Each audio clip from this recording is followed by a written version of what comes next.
mbokki Sénégal man Ahmadou Diop seen fidèle chroniqueur hebdomadaire ak seen serviteur moo leen di nuyu ci sunu waxtaan wi ñu tuddee xew-xew réew mi ma leen koy defal bu soobee yàlla bu ma fi yàlla bàyyee bu leen fi yàlla bàyyee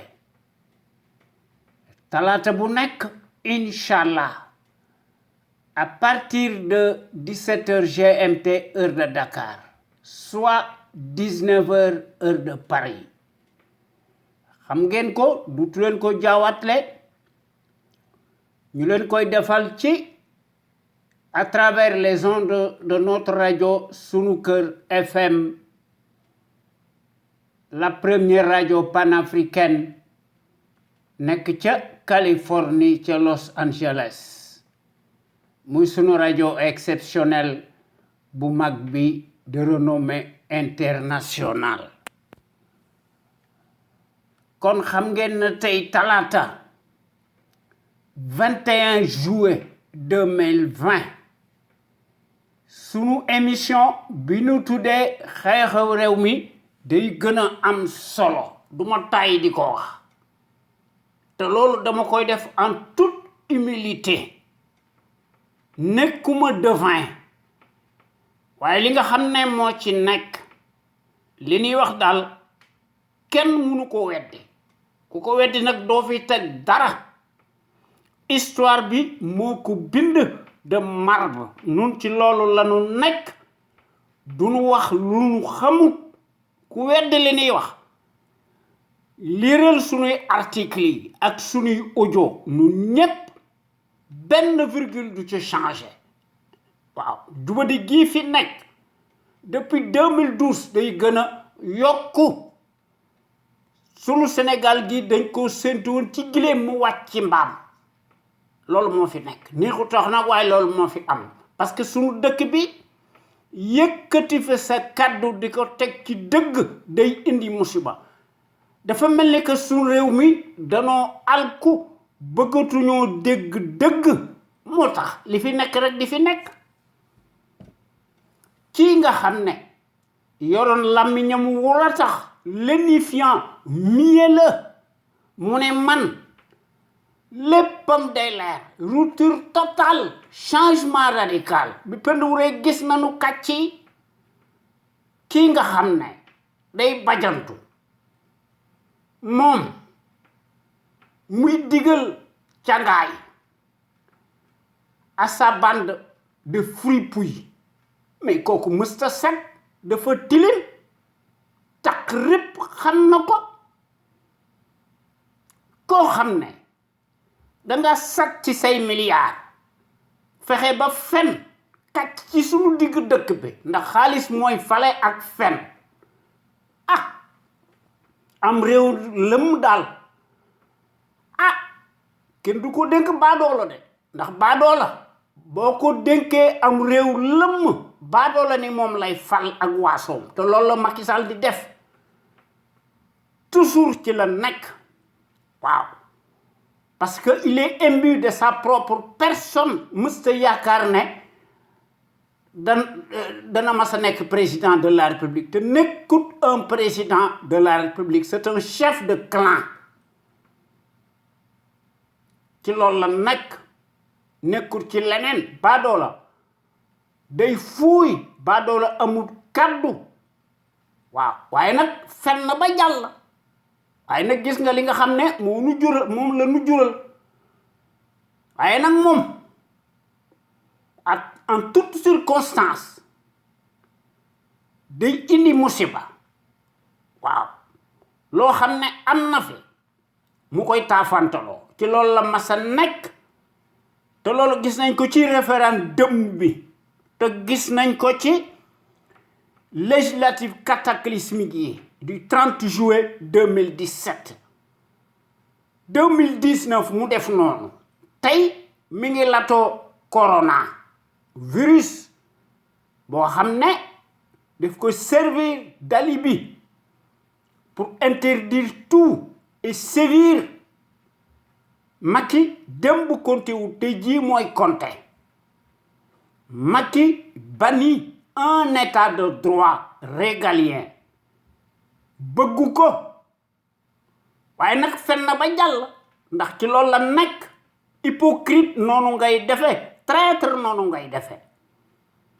manifestation yi nga xam ne bi mu bëggee nu fal ko ci loolu la doon naqarlu waaye tey depuis juróom-ñetti at ëpp na doonoo woon ginnaaw kooku mooy Macky ñun ñëpp la war te dafa war aussi Abdoulaye Wade son bienfaiteur qu'on le veuille ou non te gis nañ ko ci ces discours cataclysmiques yi nga xam ne ci la nekkoon ci 2012 ñu ngemb ko muy wax li ko neex parce que dañ ko maanaam dañ koo ngemb dañ koo làq dafa am ginnaaw moo tax mu ñeme woon a wax ne su Abdoulaye Wade gagné day créer un gouvernement parallèle waaw te loolu Abdoulaye Wade amoon na toute la latitude mu noppiloo ko mu réduire ko au silence waaye defu ko ndax Abdoulaye Wade c'est un démocrate Macky Sall c'est un fasciste point barre amut leneen mbir mi jër te rafetal Macky a montré son véritable visage hideux ak ay surgaam xoolal ma Aly Ngouille Ndiaye ci 2019 avant même mu ne il travaille pour que Macky Sall gagne au premier tour te loolu lañ def parce que score bi nga xam ne moom la ñu planifié moom la Macky Sall gagné te loolu c'est totalement étrange c'est surréaliste banditisme la amut leneen ndax Macky Sall ci loolu la nekkul ci leneen danoo nekk ci une période particulière cruciale waaye noo ngi naqarlu moor yi waaye nag badalo bi day gën a yokk les morts bu la bant xuri ko sax mu ne corona la parce que ci loolu la nekk alors que paludisme bi ak choléra bi ak les autres maladies musu fee jóg Ebola bi mës sa jóg ci Afrique les Sénégalais nga xam ne dañoo bokk ci malheureusement les naufragés africains massifs morts dans les océans maudits mës sa susciter aucune émotion Macky Sall loolu yoonam nekku ci yoon waaye nag su fekkee ne ñi nga xam ne ñoo ko yilif day lakk sunu kérosène bi te loolu gis nañ ko ci France ndax Macky ci loolu la nekkul ci leneen waaye nag bi nga xam ne pandémie bi ñëw na venu on ne sait où et comment nga xam ne épargne benn pays la tonalité day ak l'émotion dañoo changer radicalement ku fekk Macky Sall mu naan dafa bëgg suñ réew mi économie am fi wérgu yaram am fi kooku ku ko gëm dangaa dof kooku saytaane la li ma ci am takk surtout moom mi doon wax ne rupture totale moo yées ñépp de 63 ba tey ji mu jël ndaare suñ réew mi mësta am des instituts de recherche ni des laboratoires loolu moo fi nekk l'Institut Pasteur moo fi nekk golo di bay babu di dunde ci loolu la Macky Sall nekk ñi def test yi ñan la Institut Pasteur lañ ko defee duñ ko defee feneen te mbir mi am na lu ci nekk ndax état bu Sénégal vassalisé jusqu'à la lie dana fay milliards yu bari Institut Pasteur c'est ça la réalité qu'on le veuille ou non waaye loolu li ko waral lenn la les principaux pouvoirs politiques qui se sont succédés jusqu'ici ont manifestement failli à leur mission régalienne musuñoo déglu benn yoon Cheikh Anta Diop le kamit panafricain, grand savant, égyptologue, historien, le plus élevé de tous les temps, loolu moo fi nekk waaye ñoom seen yoon nekku ci surtout kii nga xam ne moo fi nekk di daganal ak ndëngteem te loolu la doon naqarlu démb te kuy jubadi moo la gën a jubadi te kuy taq moo la gën a taq répp mësta set saabu mun koo fóot xam na ko sax waaye nag noonu la mën a mel ndax mbir mi affaire ADN la affaire deret la saay-saay du mas a changer tey te du mas a changer ëllëg lan mooy ndey ñu fal la nga xam ne noo ngi réccu waaye comme ab saay-saay day yore làmmiñ yu ratax nu defuñu dara moom moo nu trahir nga ne ku fi wax dëgg dama lay tëj ci kaso bi kooku ab saay-saay moo koy def ku jub du ko def ndax boo jubee am na yoo xam ne sax doo ko mën a def waaye kii nga xam ne def fee nekk di daganal ces décrets présidentialistes totalement inflationnistes automatiques servent de gouvernance bancale ethnique muy les potentats daf ko nier sax vertement Macky Sall bokk na ci les élites farandoles corrompues nihilistes corruptrices traîtresses pantins satellites amuñu benn vertu palpable ou moralité peu ou prou waaye yoonam nekku ci suñ réew mi li muy mujje na ko jëkke sinon ndaara lay gën a jël tant que abrogé wuñu la constitution moribonde qui donne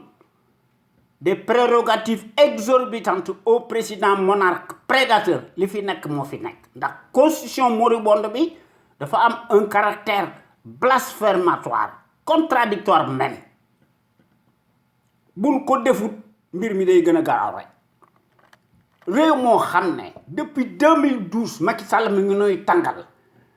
di def des procès politiques à géométrie variable état bu Sénégal am un arsenal judiciaire boo xam ne Macky Sall kenn musu koo xam ndax il est venu au pouvoir par accident à cause de ces milliards yoo xam ne sortent de terre on ne sait où et comment mu bàyyi fi loolu nga xam ne ku jubadi moom ngay def mu indi fi ces justiciers soumis à ses ordres xam ngeen ni kooku narut lu jub ay nag loolu moo am ci Afrique surtout francophone ndax en Afrique francophone les médiocres de référence font l'histoire à la place des bons minoritaires procès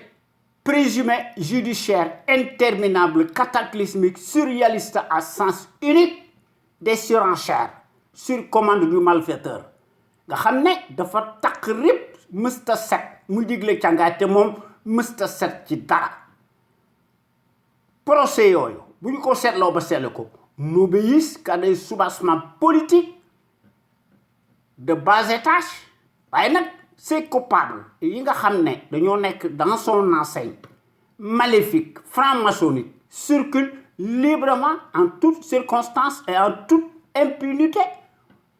au sein desquels Aliou Sall le mongolien nga xam ne mi ngi digérer sa proie dans les eaux troubles de l'APR ñun danoo alku ci loolu lañ nekk comme nag ñun doon naan yàlla mooy fale mooy folli loolu rek moo fi nekk neexu soxna waaye loolu moo fi am décret présidentialiste créé une cour de l'enrichissement illicite présumé mon œil décret présidentialiste wala une cour martiale unique au monde digne de la Stasi conflit d'intérêts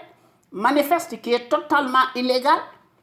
juridiquement moralement cliniquement et politiquement une arme politique de guerre confiscatoire à la démocratie et aux libertés fondamentales de conscience. Voyez, le tonitruant prédateur, autocrate de la mécanique des décrets présidentialistes inflationnistes. Il n'en a cure et n'en démord jamais parce que n'admet pas ni de contradiction, ni un état de droit, ni la séparation des pouvoirs. Macky Sall insulte bu yàlla sàkk le suffrage universaliste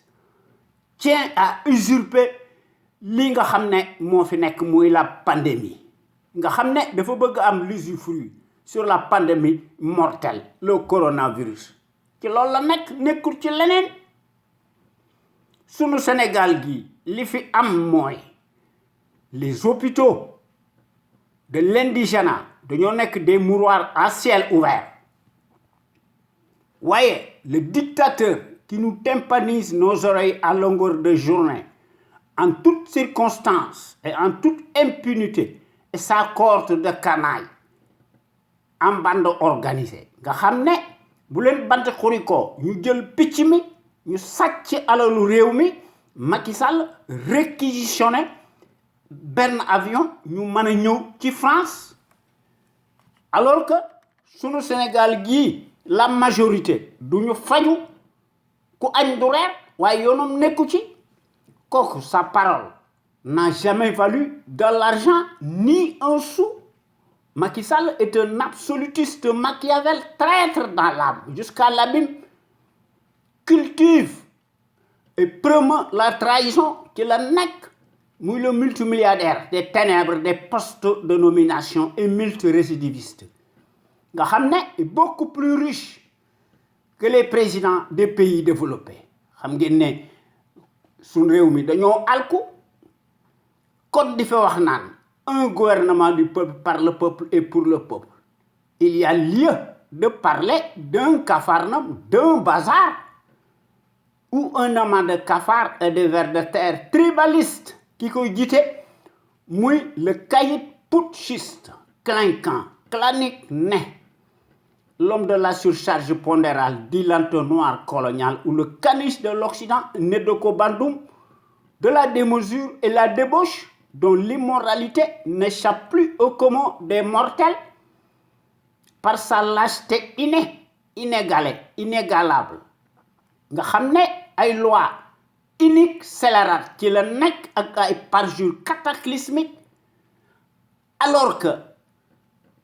su fi démocratie amoon un état régalien am fi Macky s'éterniserait durablement en prison pour le reste de sa vie ñu jox ko des circonstances aggravées ndax day bénéficier ipso facto immanquablement d'une peine incompressible de 30 ans et plus pour multicrime financier, économique et perte de ses droits civiques supposés. Macky Sall sa place mësta nekk au palais waaye à Rebeuss son Guantanamo bi nga xam ne day utiliser les moyens de l'État ba ci ëppal te buñ ko defoon noonu du fi nekk waaye nag moom ragal bu mag la loolu moo tax mu jafandiku ci ñi ko yilif waaye nag am réew lëm taxaw tenn ne fatalisme ak résignation am fi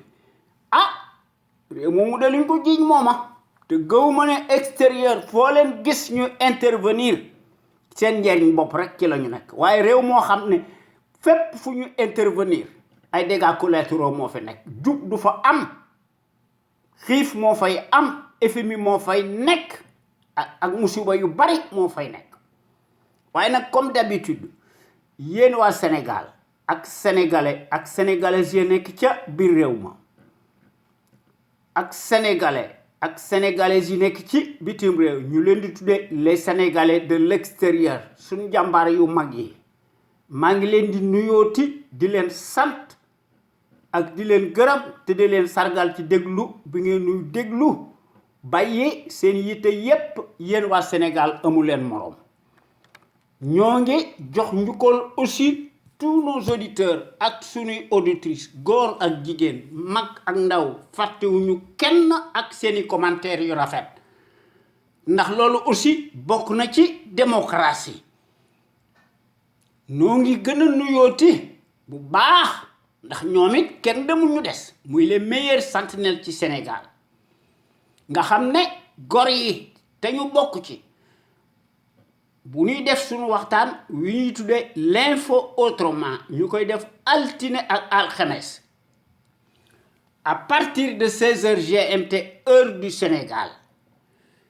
gor yi di ci def des rediffusions par des audios très audibles toute la semaine sans répit ndax gor yi dañoo gis ne mbir mi c'est une question de fibre patriotique, de pédagogie, d'abnégation, d'altruisme, voilà, et de civisme. Ndax dañuy mettre en lumière les mystifications du label menteur, professionnel, profanateur, mécréant, franc-maçon, ndax ci loolu la nekkul ci leneen fàtte na li taxoon ñu fal ko ci 2012 dans des circonstances totalement exceptionnelles, inédites ndax Macky dañ ko faloon par dépit et à défaut du càggante ni bi ne Macky Sall dafa amoon programme politique cohérent mbir mi nekkutoon adhésion Abdoulaye Wade la ñu mere woon vote protestataire moo fi nekkoon leneen nekku fi waaye nag gis nañu gisati kon nanu def ndànk face au minable kleptocrate boo xam ne muy Macky Sall qui s'est lamentablement métamorphosé en changeant comme si rien n'était nga xam ne le kleptocrate des horloges agitateur traître teigneux nga xam ne day addu kalpe di foqat ci amul benn mérite amul benn scrupule te amul benn empathie te amul benn lueur d'humilité peu ou prou mun ko couvrir xam na ko dans son fort intérieur qui est en totale putréfaction. Macky Sall c'est un accident de l'histoire du ma tàyyi di ko wax Macky Sall est plus dangereux qu'une enzyme. Toute sa politique def ko teg ci ay tappale ay jubadi ak ay combine moo nekk son jeu favori waaye nag baadoo la ci loolu lay nekk ndax baadoo la day fal ay mbokkam baadoo la bëggul justice libre et indépendante ndax baadooloo mi da leen di brosser maanaam ces justiciers yoo xam ne dañoo nekk ces auxiliaires de service lëndëm kurus nga xam ne dañuy séviru les yeux fermés ñoo nekk ces armes de guerre te loolu ñaaw na waaye nag gor yi nga xam ne ñooy wax ci suñu rajo bu mag bi buñ defee suñu waxtaan ba pare samedi bu nekk dañuy tollanti ñu indi beneen waxtaan ñu tuddee ko en toute objectivité loolu doyut dimanche bu nekk ci loolu la ñu nekk ñu indi beneen waxtaan ñu tuddee ko yoonu ndaw ñi maanaam la voix des jeunes maanaam yoonu ndaw ñi ak baatu ndaw ñi ci loolu la ñu nekk ñu ci def seeni réflexion remarquable prodigieuse ñu koy tàbbal ci boppu sénégalais yi ak sénégalaises yi à travers les ondes de notre radio Sunu Kër FM la première radio panafricaine nekk ca Californie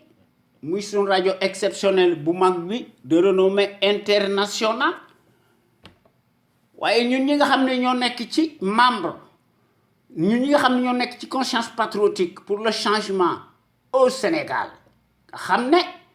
dañoo nekk des membres actifs ñu gën ñoo xam ci xam sa réew bëgg sa réew jëriñ sa réew ñun daal li nu bëgg mooy un état régalien la nu bëgg séparation des pouvoirs la nu bëgg contre-pouvoir libre indépendant souverain la nu bëgg sans la liberté kenn mënut a tabax dara lu jag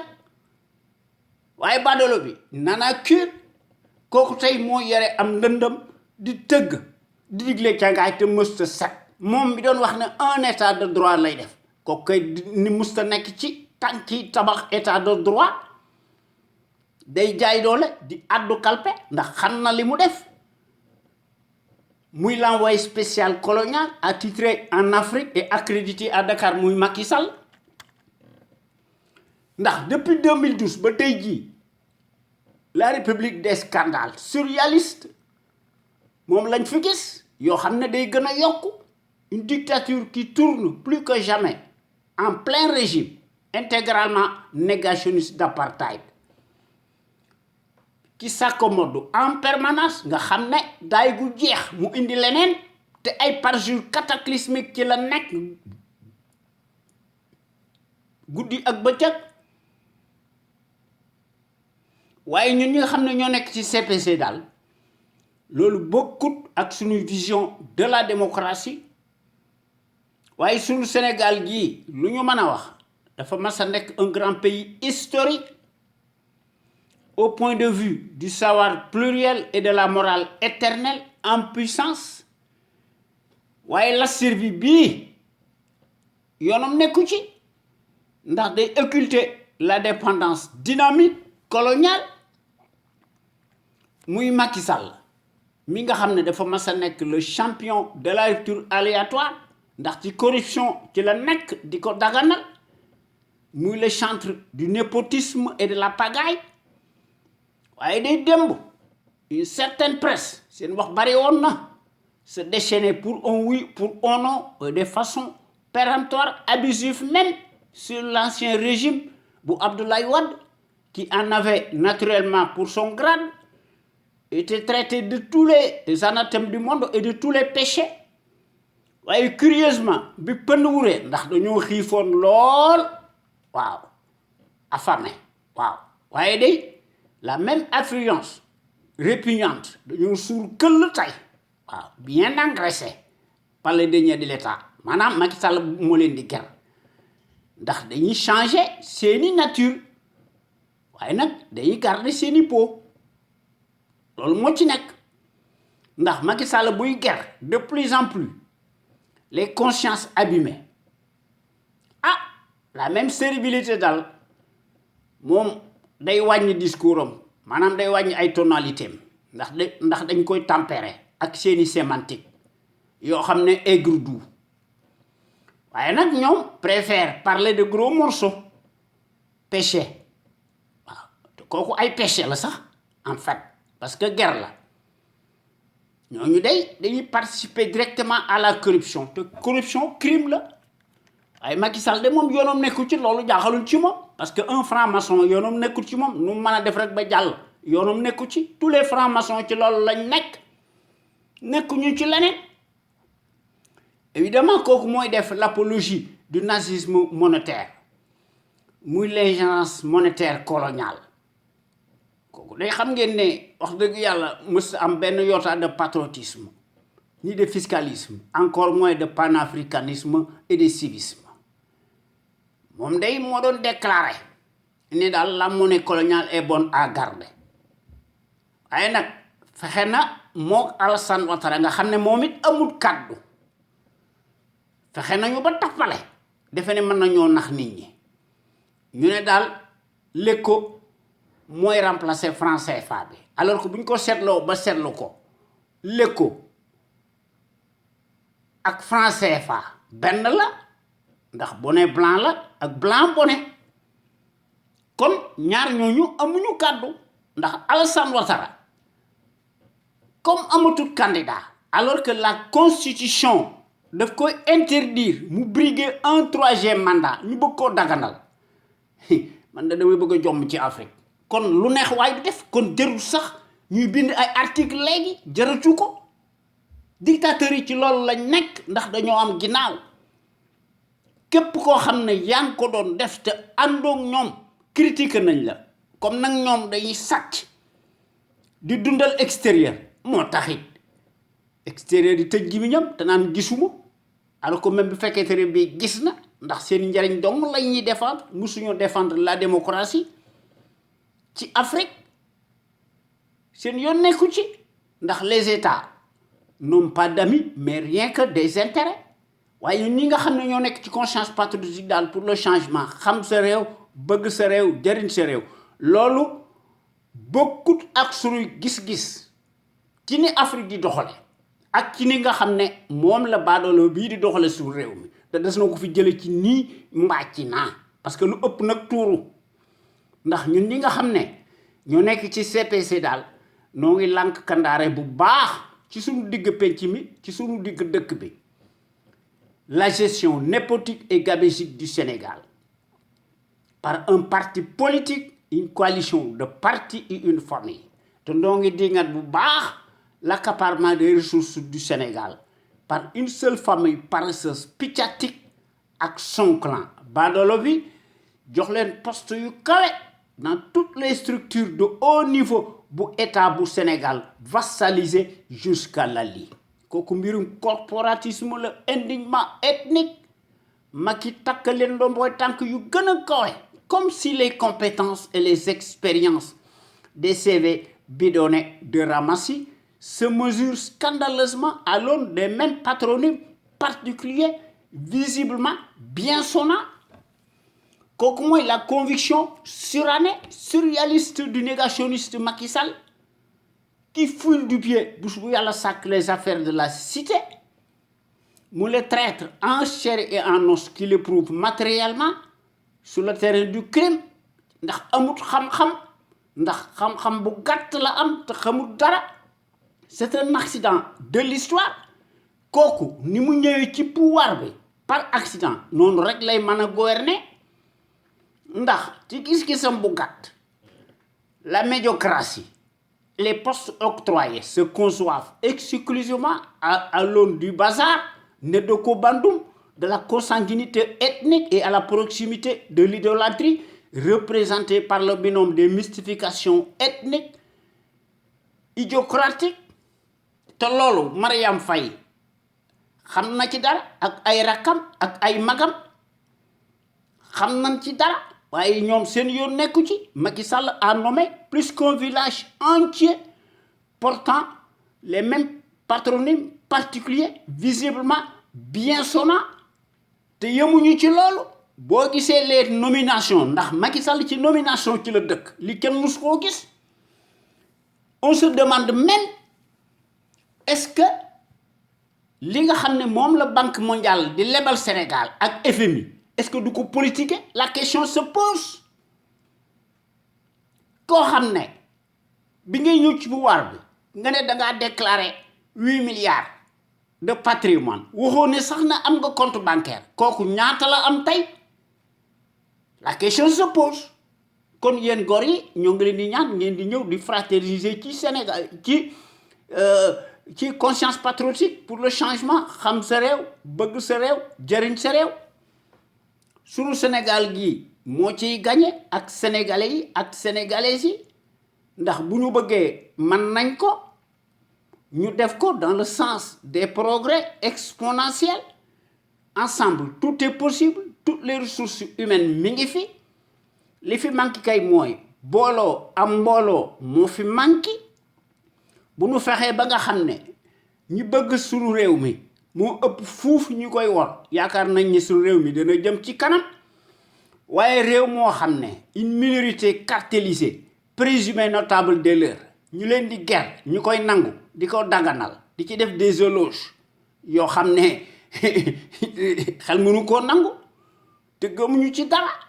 waaye nag suñ dëkk bi wax fi dëgg day indi musiba ndax su réew mi da ngay taggaate waaw maanaam dafa am le peuple ak ñi nga xam ne ñoom lu leen neex def ñu leen di jox lu bari waaw ñuy sant waaw te ñooñu du ñu jàppale mukk opposition bi ndax opposition bi la ñu war a jàppale parce que ñoo néew doole waaye seen yoon nekku ci ndax opposition bi amuñu xaalis mbir mi loolu la loolu moo tax le régime présidentiel ñu war ko fiy jële parce que ñi nga xam ne ñoo ko digtal Sénégal maanaam les marionnettes élites traîtresses looloo tax ñu digtal leen ko te addu kalpe ci la ñu nekk ndax extérieur yoonam nekkul ci ni Afrique di dunde golo di bay la baabur di dunde ci loolu lañ nekkuñu ci leneen waaye nag ñun bokk nañ ci porte-drapeau étendard yi nga xam ne dañoo bëgg sunu Sénégal gi topp ci tànk yi nga xam ne ci les pays émergents yi nekke ndax ñépp xam nañ ne su fi notre rajo sunu kër panafricaine ca nekk ca Californie su fi nekkutoon àdduna tukki ndax bépp critique lu néew ko bari boroom teg ko ci dëgg indi ci des preuves matérielles à l'appui kooku de daanaka bala moo pare le tyran encombrant dana réquisitionner ses auxiliaires de service maanaam ses tonton Macoute ñu cueillir ko violemment ñu defal ko mandat de dépôt presto illico waaye nag les fonctionnaires paresseux politicards mercenaires alimentaires dañuy xam noppi di sëgg di tàllal seeni këll di sukk di raam se transforme en sarabande des vers de terre baveux li ñu doon ndax dañoo mas a nekk les symboles maléfiques des traîtres unifiés dans l'âme boivent sans répit le calice jusqu'à la lie du haut de leur rang te dañuy dund ci mbaggum suñu réew mi en toute impunité et en toute circonstance ndax dañoo tayyeel te dañuy naan kati jantabe te leneen lañuy naan biteel bi lañ gëmuñu leneen ndax dañuy tàggoo ak seen sago ne tarisse pas d'éloge à l'égard du fasciste en place, lequel, paraît-il, n'a pas de défaut, mais rien que des qualités. C'est étrange et surréaliste mon œil, te gëmuñu ci dara ndax baadoolo bi day jël ses propres intérêts mal placés mu teg ko ak ceux de ses parrains yoo xam ne ñoo koy soutenir dans le secret des dieux et de façon souterraine waaye nag seen wax du ci bari ndax ñoom dañuy jëf waaw ñun nag dañ naan résignation ak fatalisme te loolu moo indi musiba bii fi nekk ci Afrique ak ci Sénégal ndax ñi nga xam ne ñooy indi fitna ci Afrique dañuy la toone dañoo bëgg a dimbali Afrique waaye mbir mi bu ñu ko seetloo ba seetlu ko mbirum idéologie la ak stratégie géopolitique internationale golo di bay baabu dunde am réew mu am fayda day ànd ak pays yi nga xam ne dañoo am fayda dañ koy dimbali ñu koy def sur des bases égalitaires te loolu am na ci àdduna bi waaye nag ñun dañuy considérer ne pays africains yi daal dañoo war a nekk dans le précaré colonial loolu kat moo fi nekk te tant que loolu jógu fi li fi nekk rek moo fi nekk waaye sunu Sénégal gii daal un fonctionnaire si riche n'est jamais synonyme de patriotisme te loolu Macky Sall wane na ko ndax mësta nekk kilifa ndax Macky Sall dafa mas a nekk un chef de bande d'un parti politique cliniquement clanique te yàgg na koo wone ndax noonu lay jëfee ci sunu digg penc mi ci sunu digg dëkk bi depuis 2012 ba tey jii ci la nekk ndax mbir mi dafa mel ni que daf koo jég waaw muy le pion Macky Sall le label du foutoir le valet de l'Occident en chair et en os nga xam ne ci 2012 ba tey jii dañ koy peindre faussement sous les défroques victimaires des leurs et sous la baguette magique de la référence propagandiste mondialiste de l'arbitraire et de la tyrannie ñuy jokkoo en jointure avec le vacarme hystérique de la servilité endogène en place ñu naan Macky Sall fait partie des dirigeants les plus influents de la planète ci koo xam ne jubut du def déclaration nga xam ne du ci wax sàcckat bu mag la ndax Macky mësta déclaré dara lépp loo xam ne defoon na ko ci 2012 9 milliards ou 8 milliards wane na sax ne amut compte bancaire xam ngeen ne kooku dañ koy yaay affaire paternalisme la ndax les États n'ont pas d'amis mais rien que des intérêts la répétition est pédagogique ndax aujourd'hui plus qu'hier le larbin continue de jouer nécessairement sur le piano américano-français et pour cause ndax xam na lim def Macky passe tout son temps à restreindre drastiquement et davantage la liberté d'expression waaye nag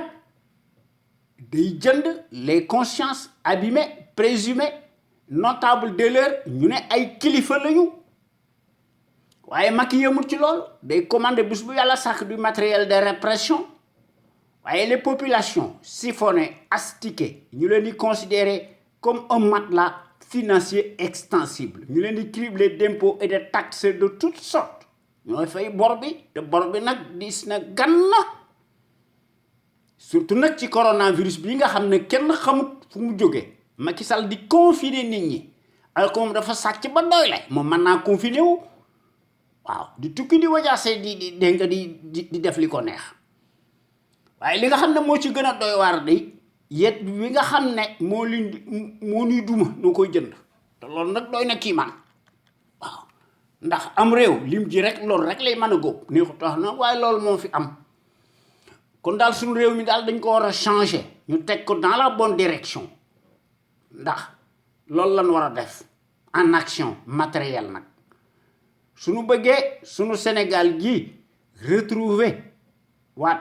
sa dignité ak sa plénitude ak son rayonnement boo xam ne lépp lu muy def mu def ko ci coobarey boppam comme ni ko pays libre indépendant yi defee te loolu du ma tàyyi di ko wax ndax hier comme aujourd'hui depuis 16 ans notre radio sunuker.com qui est à l'avant-garde et à la pointe du combat juste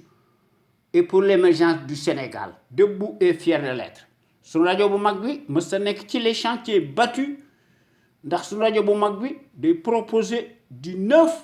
ndax day briser les tabous te day bousculer les idées reçues te day innover maanaam day indi yokkute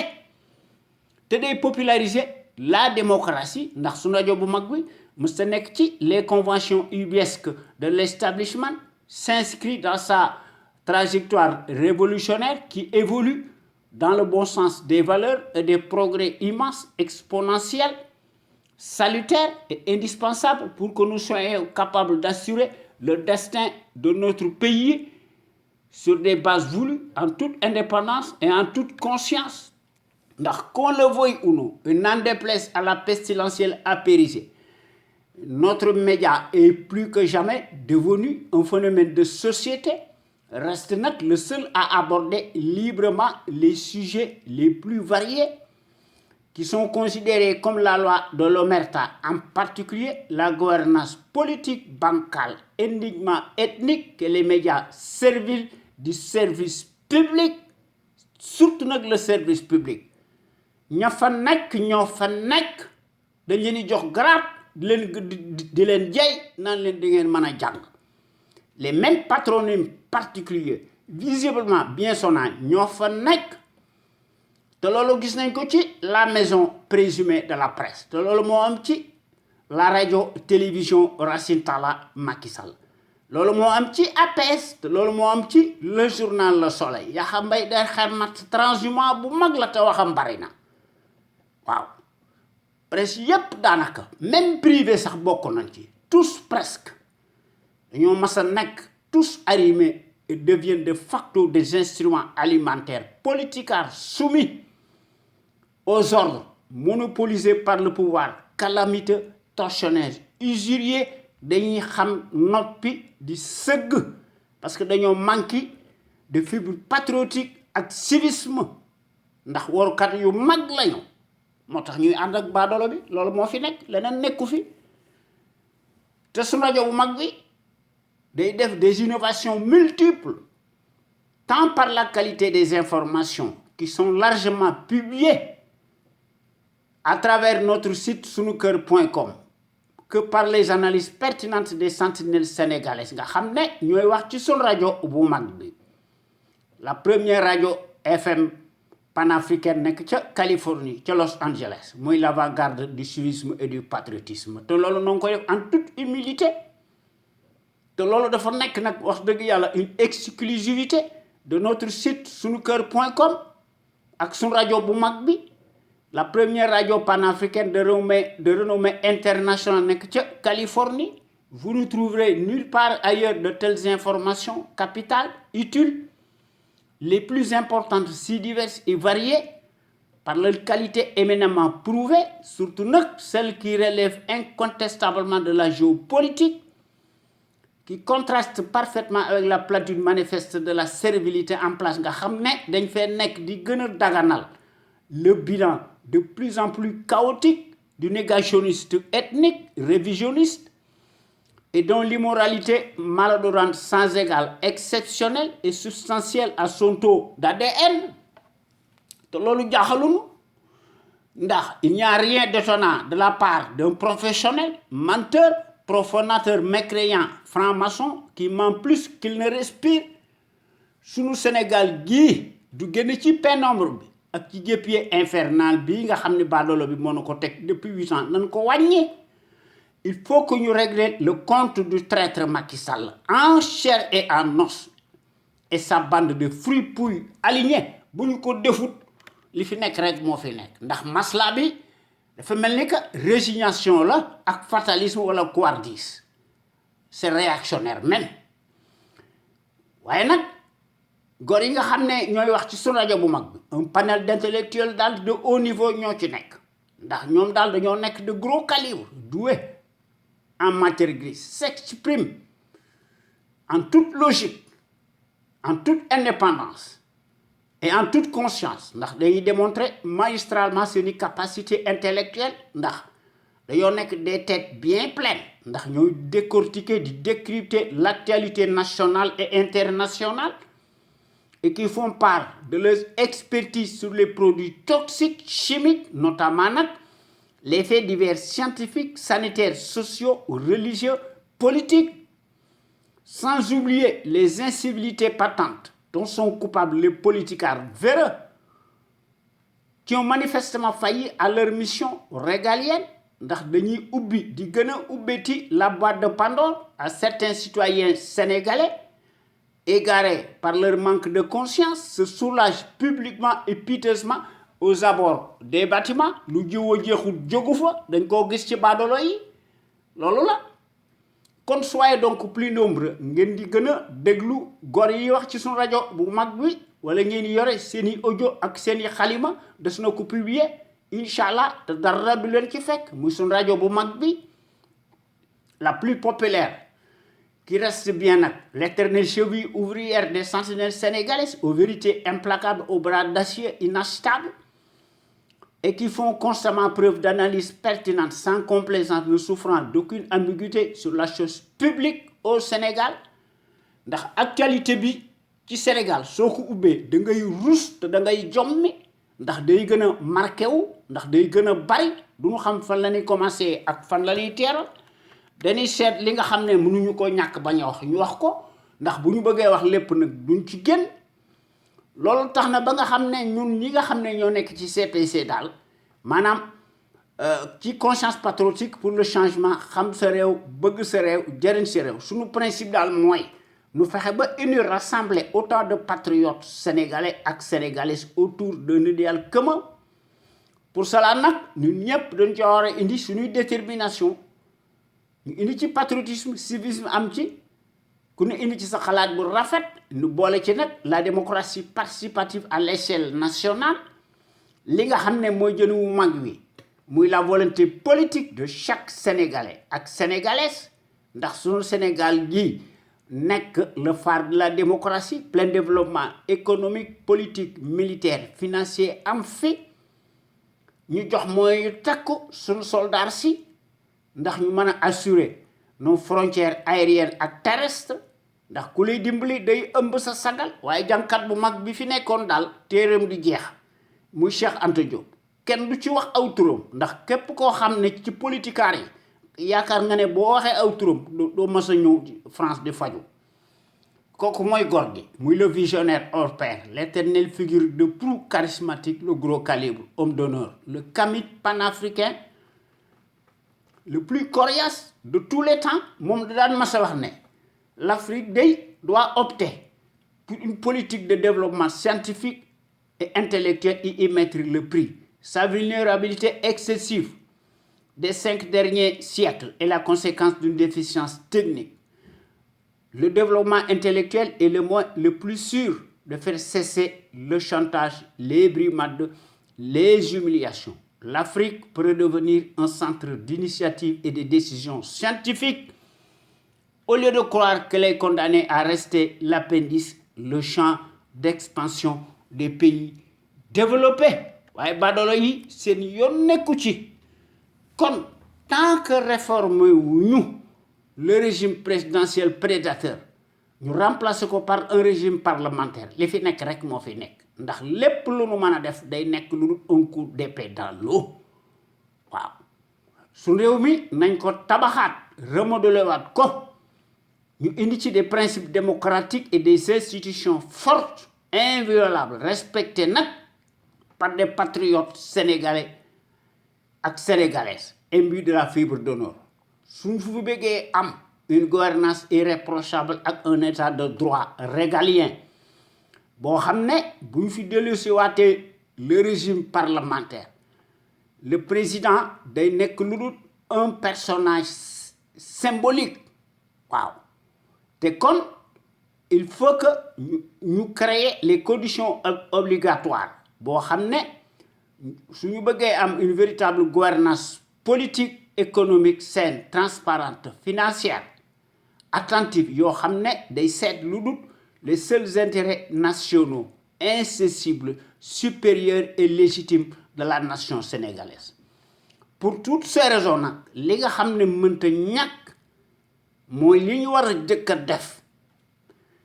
dañoo war a teg ci suñu bopp réew mi de véritables sentinelles sénégalaises impartiales charismatiques de manière qu'elles soient en mesure de créer une impulsion dynamique pérenne cela étant il faut que nag ñu jifi le patriotisme la démocratie la justice sociale la justice tout court l'éthique l'équité l'unité nationale am fi sécurité am fi te lu ci manqué dara du xew waaye ñun ñi nga xam ne ñoo nekk ci conscience patriotique daal xam sa réew bëgg sa réew jëriñ sa réew ndox daal du bàyyi yoonam il faut que ñu gën a rehausser l'étendard de nos valeurs pour cela nag suñu bëggee jëm ci kanam nous devons absolument nous inspirer et puiser dans le trésor inestimable de leurs valeureux hommes d'honneur yoo xam ne sufi yu mag lañu te dañoo maandu mu suñu yore paaka nii aw xeer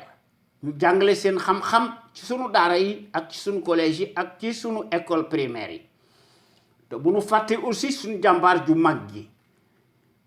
muy Lat Dior Ngoné Latyr Diop l'homme de la résistance armée notre héros national qui combattit farouchement et héroïquement l'armada coloniale pendant 24 ans malgré nag la supériorité numérique et matérielle des envahisseurs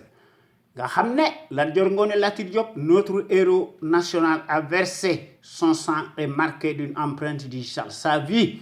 a livré des combats acharnés sans merci combat yu metti face à l'armada du colonialisme repoussant Lat Dior Ngoné Latyr Diop ci loolu la masa nekkul ci leneen ndax Lat Dior Ngoné Latyr Diop notre héros national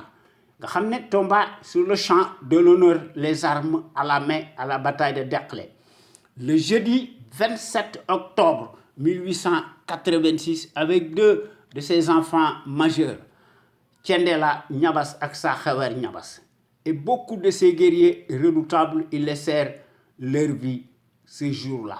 yal leen yàlla xare àjjana mu ci combat bu metti boobu nga xam ne mu la dernière bataille historique de marbre resté célébrissime waaye ci Sénégal en tout cas ci Kajoor démb daal n'importe qui ne pouvait pas prétendre le titre de Damel di Kajoor ndax ci jamono jooju daal soo bëggee am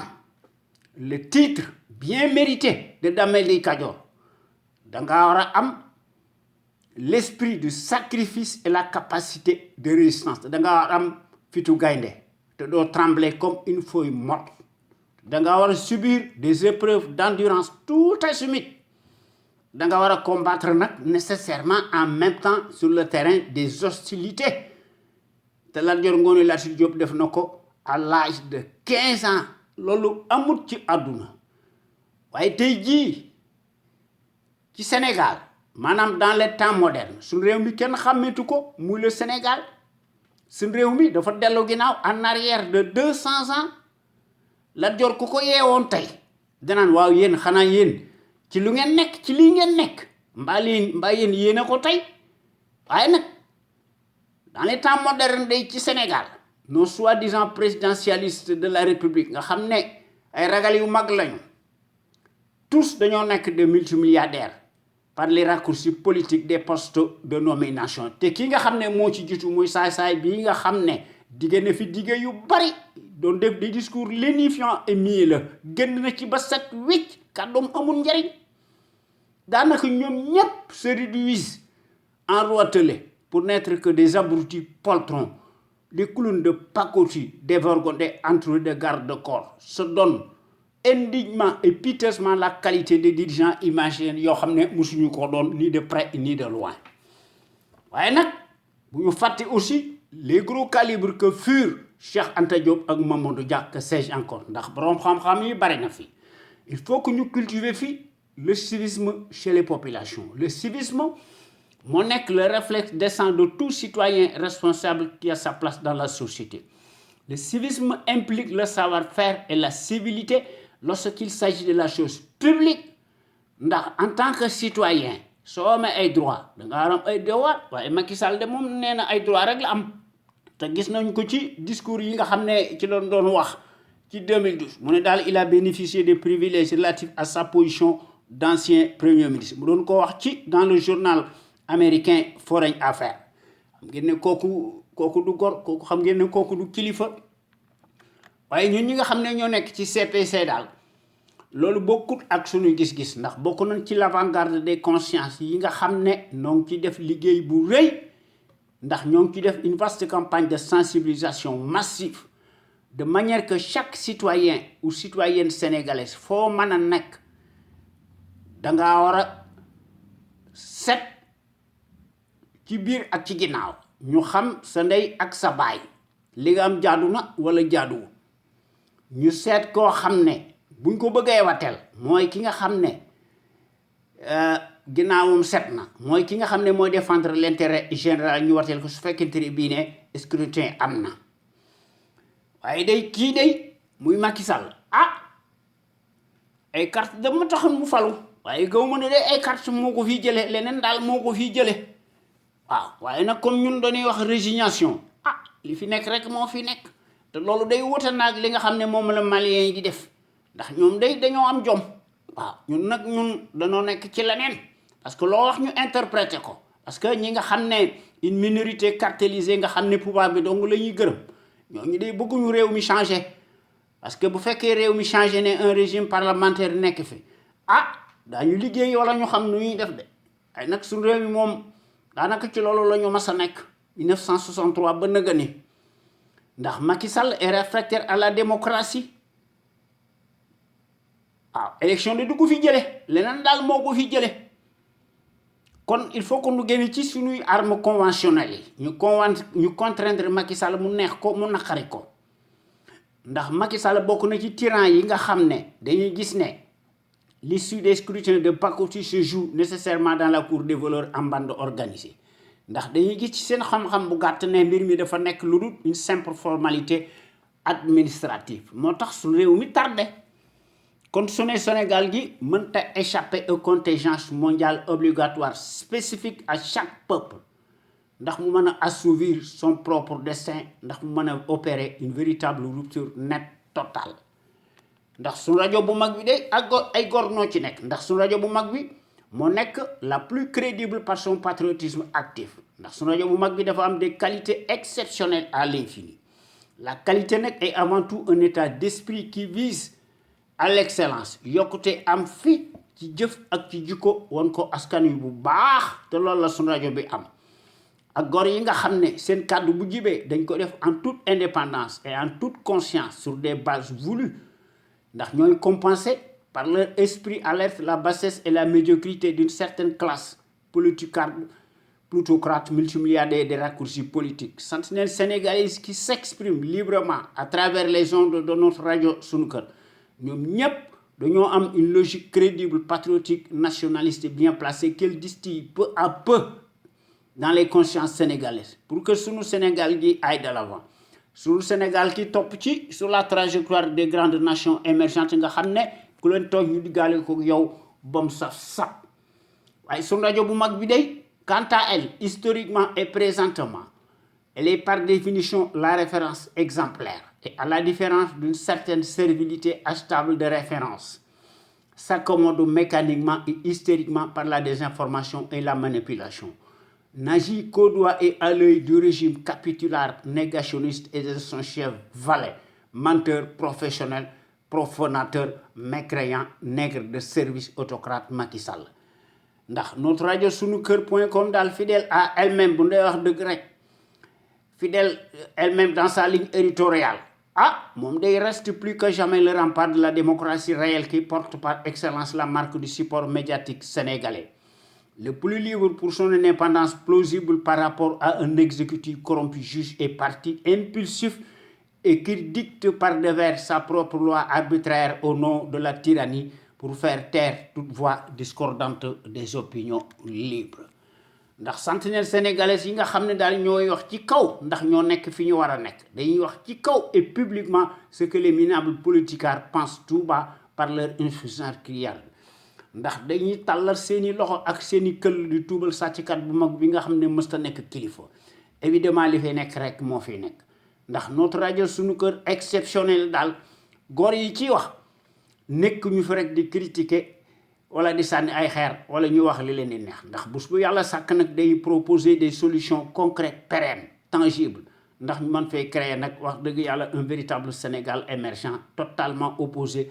à celui des menteries inflationnistes fascistes ndax sentinelle sénégalais yi ñoo nekk fi ñu nekk à l'endroit amu ci kenn koo xam ne am nga benn complexe lu néew ko bari ndax li ñu xalaat ñoom ñëpp dañ koy wax ci kaw ci suñu digg penc mi ci suñu digg dëkk bi ñoom ñëpp nag dañoo am un savoir-être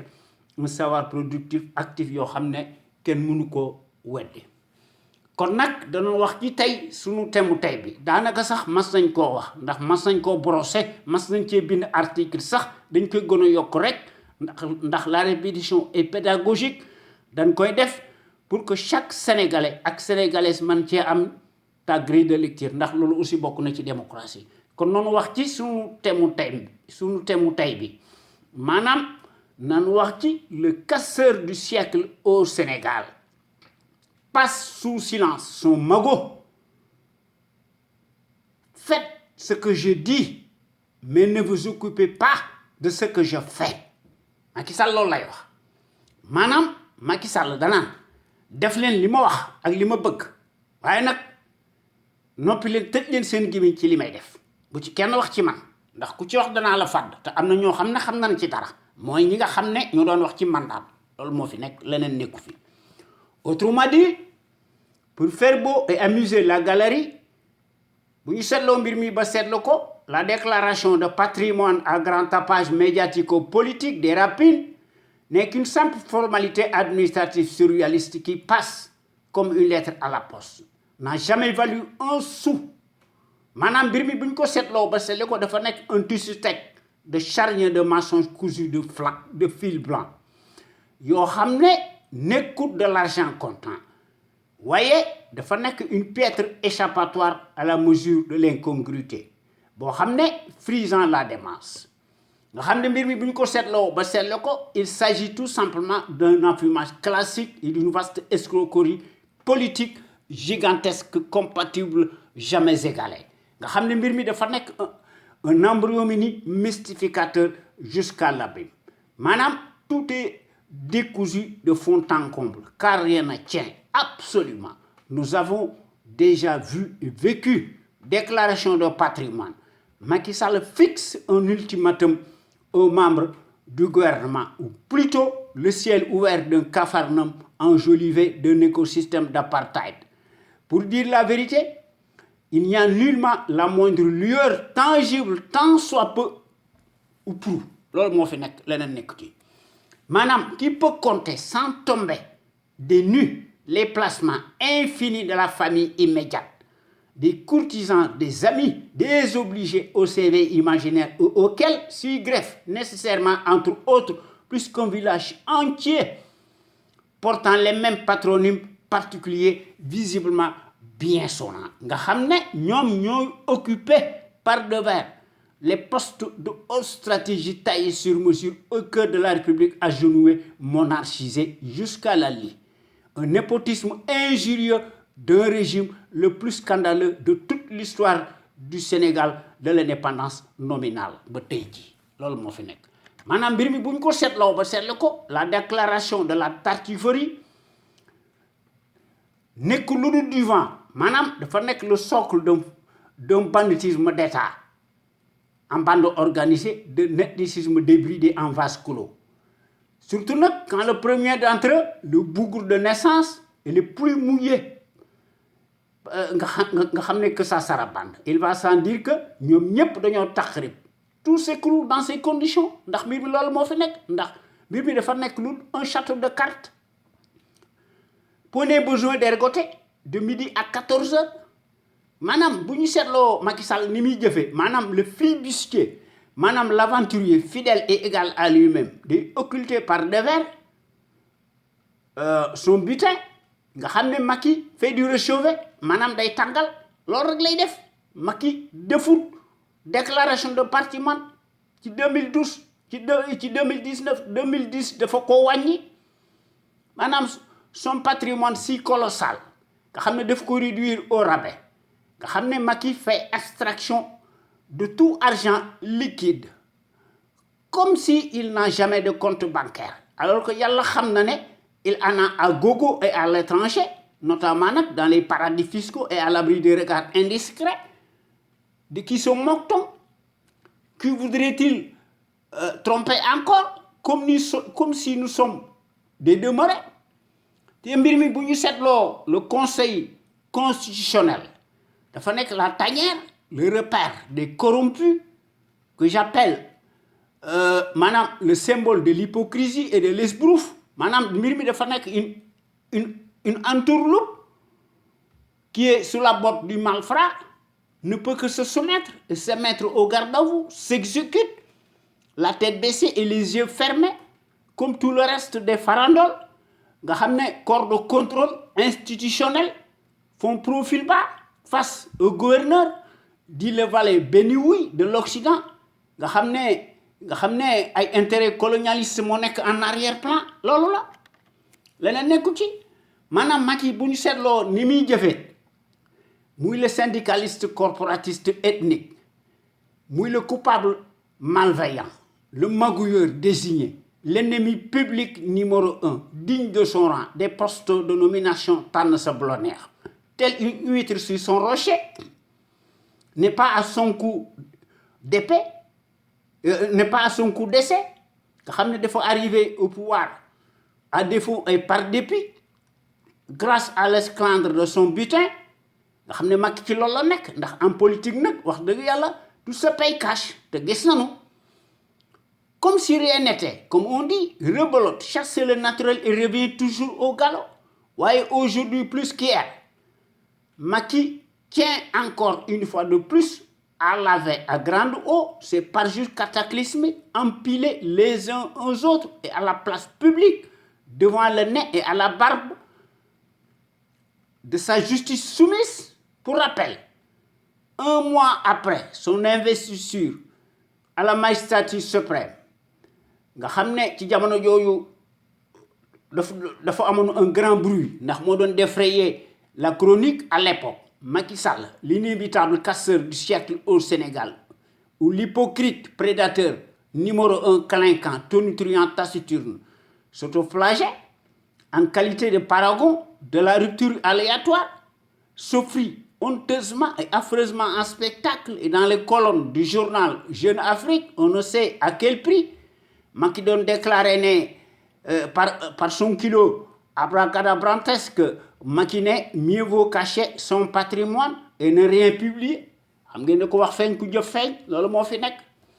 quelle image Macky Sall renvoie-t-il au peuple sénégalais une telle déclaration en continu est synonyme d'un casus belli permanent voire un parjure exponentiel maanaam mbir mi bu ñu ko seetloo ba seetlu ko dafa nekk un aveu de taille qui témoigne boo xam ne et qui en dit long sur un monstre incorrigible et dont la culpabilité avérée ne souffre d'aucune ambiguïté waaye plus tard que nenni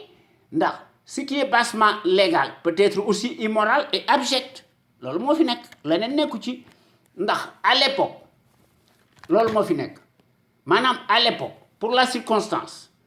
dama bindoon benn article ma publié ko le 26 septembre 2013 ma intitulé ko Macky Sall pilleur pyromane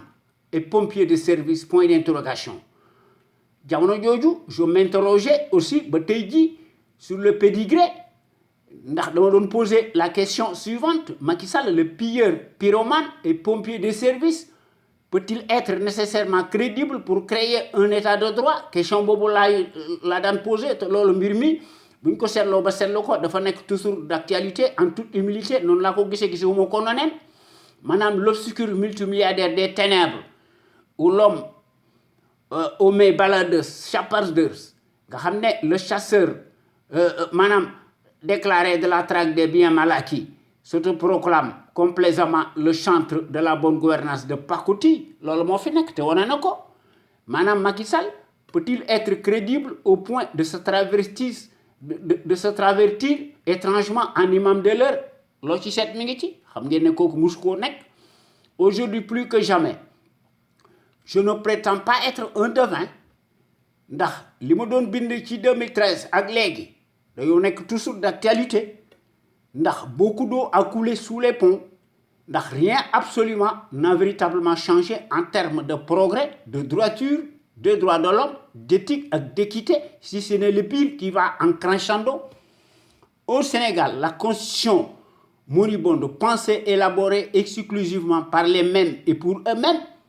nga xam ne est totalement contradictoire par définition et au regard de la morale par son caractère ambivalent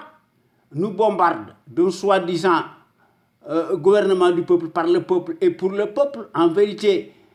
il n'y a eu ni de séparation du pouvoir ni d'un état régalien au sens élevé du terme maanaam mbir mi bu ñu ko seetloo ba seetlu ko c'est une simple vue de l'esprit qui ne nous engage pas nullement ndax ci Sénégal le parquet ou le paquet n'est qu'un jouet de ramassis n'obéit qu'au doigt et à l'œil du président monarque boo xam ne moo diligente tout par derrière peut-on parler des juges et des magistrats libres indépendants du pouvoir de l'exécutif qui les nomme nga xam ne et qui est en lui-même juge et partie la question se pose ndax le changement n'aura jamais lieu tant qu'on ne réformera pas en profondeur le statut d'immunité du président de la République qui est source d'impunité tant que les juges, les magistrats, y compris les procureurs seront nommés par un seul homme maanaam boo xam ne mooy demeurer en même temps le chef de son parti politique nga xam ne puis encore le président de la République est membre et président de la soi-disant haute magistrature nga xam ne moo leen di gommer librement saa yu ko neexee en toute indépendance et en toute impunité quand il le veut comme il veut quand il le désire par ses propres pulsions névrotiques et sur la base de ses intérêts crypto-personnels mal placés loolu moo fi nekk leneen nekku fi ndax l'étrange personnage atypique est-il vraiment un exemple à la place et à l'endroit ou une référence au point qu'un certain média d'État hexagonal qui agit sur commande et qui est engraissé dans le secret des dieux, nombriliste et paternaliste s'arroge, faiseur de roi et d'opinion, se substituant allègrement à nous, tente Mordicus de sauver le soldat de la France-Afrique. Maanaam ñuy considérer Macky Sall comme l'un des dirigeants les plus influents de la planète mon œil, comme si cela ne suffisait pas encore, une autre presse mohammed, propagandiste du même acabit, reprend plus que jamais du service, prend le relais, tire à boulet rouge sur Karim Keïta, fils du président Ibeka, député, et ses escapades a été vues dans un yacht en Espagne avec des filles. waaye li ci gën a doy waar la même presse reprend celle du Mali, dépeint un chef de l'État nga xam ne ayant contracté la même maladie que l'ancien président sénégalais Abdoulaye Wade maanaam ñu ne Karim Wade maanaam le virus Karim Wade maanaam mbir mi maanaam ñu gis ne mbir mi dafa nekk une ambition dynastique qui a contribué à la chute politique d'un père et de son fils maanaam Karim Wade ñu ne dañ ko condamné pour enrichissement illicite et détournement de fonds li fi nekk kay mooy il y a lieu de parler de deux poids et deux mesures et pour cause maanaam selon la tête des clients maanaam puisqu'il s'agit bien de cela pendant ce temps au Sénégal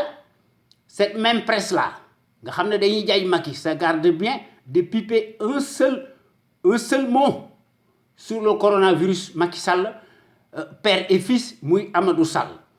bi nga xam ne dafa nekk un exhibitionniste cynique, circule et voyage à tout vent avec un passeport diplomatique, cerise sur le gâteau, en jet privé nga xam ne dafa nekk diggante Dakar ak Dubaï et les Émirats arabes nga xam ne portant ostensiblement une Rolex cosmographe Daytona en jaune et acier, tire l'œil d'une valeur ñu ne 11 millions 300 millions lay jar waaye mbir mi mën naa jar ba 18 000 euros d'après les experts en la matière. Est-ce donc à dire que la malgouvernance sert de rigueur et à quelle fin? loo ci seet mi ngi ci maanaam mbir mi loolu la te loolu je cite textuellement Ousmane Sonko, le leader Pastef, le patriote, un des dignes fils de notre pays, n'y va pas sur le dos de la cuillère. ndax def ne Macky Sall a détourné de l'argent du pays et c'est à son fils de prendre maintenant le relais. Amadou Sall construit des immeubles à Dubaï et je me demande comment un gamin peut avoir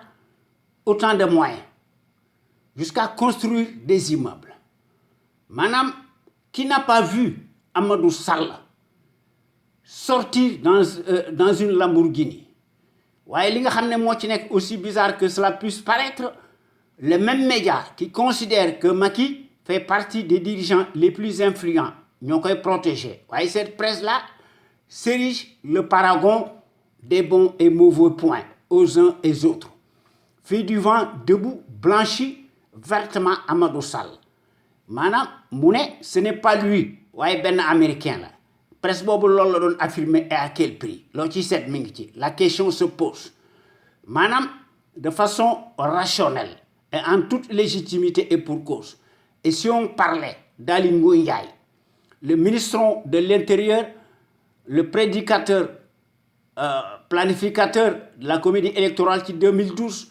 mu doon wax ne moom il travaille pour que Macky Sall himself gagne dès le premier tour, ce qui est étrangement le cas bi panduure te mbir mi am na leen loo xam ne moo ci nekk. Son fils aussi Ibrahima Ali Ndiaye moom it mi ngi défrayer la chronique dans les réseaux sociaux nga xam ne moom it dafa am son passeport diplomatique te loolu c'est étrange. Maanaam ci Sénégal ak ci Afrique, les soi-disant premières dames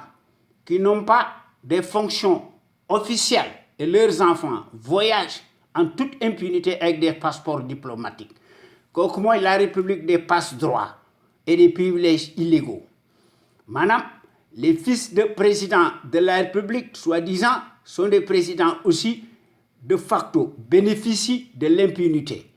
Maanaam c'est pareil pour les fils de ministrons, c'est du pareil au même. Maanaam la pratique usuelle illégale est devenue nécessairement une norme établie au Sénégal et en Afrique. En revanche, en France, le passeport est strictement réglementé par décret présidentiel. En exercice boo xam ne da ci bénéficier ipso facto. C'est aussi valable